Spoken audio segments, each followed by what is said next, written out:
ఓం శ్రీకృష్ణ పరబ్రహ్మణే నమః. ఓం పరమాత్మనే నమః. జీవుడు దేవుడుగా మారొచ్చు అని కృష్ణ పరమాత్మ అర్జునునితో చెప్పాడు. ఎప్పుడు ఈ జీవుడు స్వార్థరహితుడై, కర్మబంధాల నుంచి దూరమై, రాగభయ క్రోధాది రహితుడై ఉన్నప్పుడు ఈ జీవుడే దేవుడు అవుతాడు అని అంటున్నాడు. అంటే అర్జునుడు నిజానికి నరుడు, కృష్ణమూర్తి నారాయణుడు. నరనారాయణులు ఇద్దరూ కూడా వాళ్ళు ఒకరు జీవాత్మ, ఒకరు పరమాత్మ అని మనం అనుకున్నా ఇద్దరూ కలిసిన ఒకే ఒక్క దేహంలాగా ఉన్నటువంటి వారు. అంటే అద్వైతం ప్రకారంగా జీవాత్మ పరమాత్మ అవుతుంది. జీవాత్మ పరమాత్మ గుణాలు తాను పురిగిపుచ్చుకున్నట్టయితే పరమాత్మగా మారిపోతుంది. కాబట్టి దైవీ శక్తి అర్జునునిలోకి రావాలి. ఆ దైవీ శక్తి కారణంగా న్యాయంగా, నీతిగా, సత్య ప్రమాణంగా వ్యవహరించేటటువంటి విధంగా ఉండాలి. ధార్తరాష్ట్రులు ఎవరైతే, అంటే కౌరవులు ఎవరైతే తప్పులు చేశారో వాళ్ళు శిక్షింపబడాలి. వీళ్ళ అర్ధరాజ్యం వీళ్ళకు రావాలి. అంతేకాకుండా అర్ధరాజ్యం కాదు, న్యాయం ప్రకారంగా చూసినట్టయితే కళ్ళు లేనటువంటి వారికి రాజ్యార్హత లేదు. అయితే రాజ్యార్హత ఎవరిది? ధృతరాష్ట్రునిది కాదు, పాండురాజుది. పాండురాజు తర్వాత రాజ్యార్హత ఎవరికి వస్తుంది?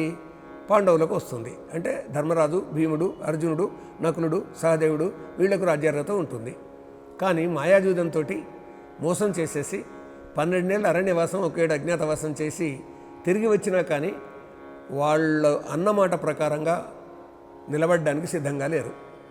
వీళ్ళకి ఎందుకు ఇవ్వాలి రాజ్యం అనుకొని ధర్మక్షేత్రమైనటువంటి కురుక్షేత్రంలో యుద్ధం ప్రారంభమైంది. అర్జునుడు విషాదంలో పడ్డాడు. విషాదంలో పడ్డటువంటి అర్జునుడికి అనేక విషయాలు చెప్తూ సాంఖ్యతత్వాన్ని చెప్పాడు, ఆత్మతత్వాన్ని చెప్పారు, జ్ఞానాన్ని చెప్పారు, కర్మయోగాన్ని చెప్పారు. ఆ కర్మయోగం తర్వాత జ్ఞానయోగాన్ని చెబుతూ నీ ధర్మకర్మ నీవు నిర్వహించాలి, జ్ఞానంతో నిర్వహించాలని చెప్తూ జీవాత్మ పరమాత్మగా మారుతుంది ఎప్పుడు అంటే జీవునిలో ఈ పరమాత్మ గుణాలు ఉన్నప్పుడు అని చెబుతూ, అయితే ఈ మానవ ప్రపంచంలోకి వచ్చినటువంటి వాళ్ళందరికీ కూడా వాళ్ళు చేసేటటువంటి కర్మలకు తగిన ఫలితం లభిస్తుంది అంటారండి కృష్ణ పరమాత్మ.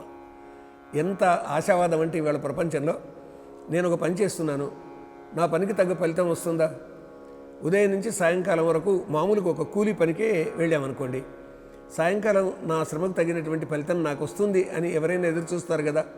భగవద్గీత అదే చెప్తుందండి. సామాన్య మానవుల నిమిత్తం కూడా ఈ విషయం ప్రస్తావిస్తారు కృష్ణ పరమాత్మ. ఎవరు ఎలా నడుచుకుంటే వాళ్ళకు ఆ విధమైనటువంటి ఫలితాలు వస్తాయని చెప్తూ, కష్టపడ్డ వారికి తప్పకుండా ఫలితం వస్తుందని చెప్తూ ఏమంటారంటే, ఏ యథామాం ప్రపద్యంతే తాం స్తతైవ భజామ్యహం మమ వర్త్మానువర్తంతే మనుష్యాః పార్థ సర్వశః. ఎవరెట్లు నన్ను సేవ చేతురో వారికట్లే అనుగ్రహింతును, సర్వ విధముల మమ పథమును అనుసరించుచు ఉండ్రి ప్రజలు. ఈ ప్రజలు ఏ విధంగా ఉన్నారు? ఎవరెట్లా సేవ చేస్తే వాళ్లకు ఆ సేవకు తగ్గటువంటి ఫలితాన్ని నేను ఇస్తానన్నాడు కృష్ణ పరమాత్మ. అంతేకాకుండా సోమరిగా ఉంటే ఫలితం ఏముండదు, కష్టపడితే కష్టానికి తగినటువంటి ఫలితం ఉంటుంది.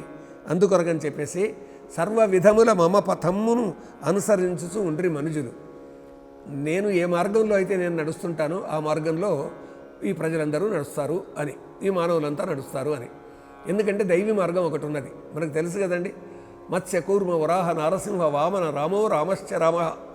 పరశురాముడు, బలరాముడు, శ్రీరాముడు ఇంతమంది ఇన్ని అవతారాలు ఎత్తారు. కాబట్టి వాళ్ళు నడిచినటువంటి మార్గంలో మేము నడవాలి అని నేను కోరుకుంటారు.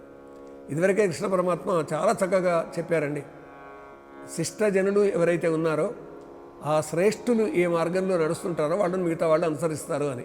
కాబట్టి మమ పథమును అనుసరించుట తప్పదు అనేటటువంటి విధంగా చెప్తున్నాడు. అంతేకాకుండా మానవ లోకంలో వాళ్ళు చేసినటువంటి ఫలితాన్ని బట్టి, వాళ్ళు చేసినటువంటి కర్మను బట్టి ఫలితం ఉంటుంది అని మనం ఒక మాట అనుకుంటామండి మామూలు జనంగా.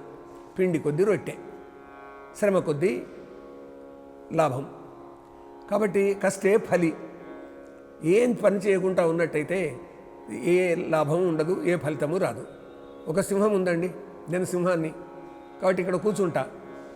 ఆ దారిన పోయే కుందేళ్ళు కానీ జింకలు కానీ వచ్చి నా నోటి ముందుకు రావాలి, నాకు ఆహారం రావాలని ఒక దగ్గర సింహం కూర్చుంటే వచ్చి నోట్లో పడతాయండి? వేటాడాల్సిందే, సంపాదించుకోవాల్సిందే, అంటే కష్టపడాల్సిందే, తన ఆహారం తాను సంపాదించుకోవాల్సిందే. అదే కృష్ణ పరమాత్మ చెప్తున్నాడు, కాంక్షంతః కర్మణాం సిద్ధిం యజంత హ్య దేవతాః క్షిప్రం హి మానుష్యలోకే సిద్ధిర్భవతి కర్మజా. కర్మ ఫలితము కోరి మనుజులు పూజ చేసిరి దేవతలనిట. ఏలయనగా కర్మ ఫలితము కలుగు వెంటనే మనుజ జగతిన్. ఈ లోకంలో ఎవరెవరు ఏ ఏ పని అయితే చేస్తారో రకరకాల దేవతలను కోరి మాకు ఈ ఫలితం కావాలని కోరుకుంటారు.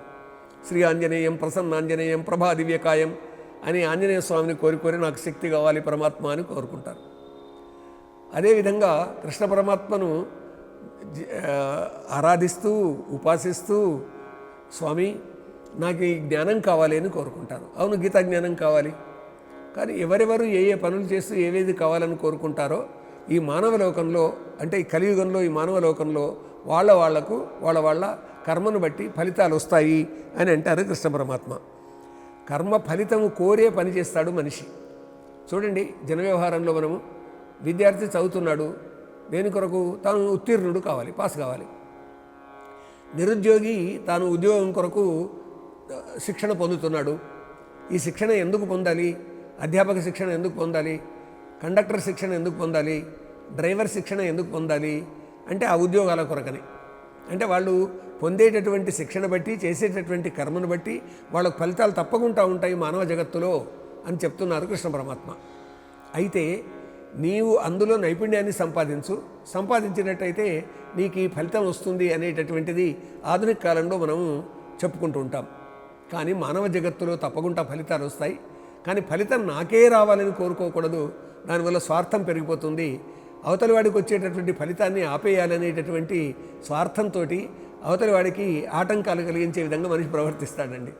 ఇది చాలా తప్పు, ధర్మంగా వివరించడం కాదు. అందుకొరకని చెప్పేసి మనుష్యులు ఫలితాన్ని న్యాయంగానే కోరుకోవాలి. తమ కర్మకు తగినటువంటి ఫలితం రావాలని కోరుకోవాలి. శ్రమకు తగిన ఫలితం రావాలని కోరుకోవాలి.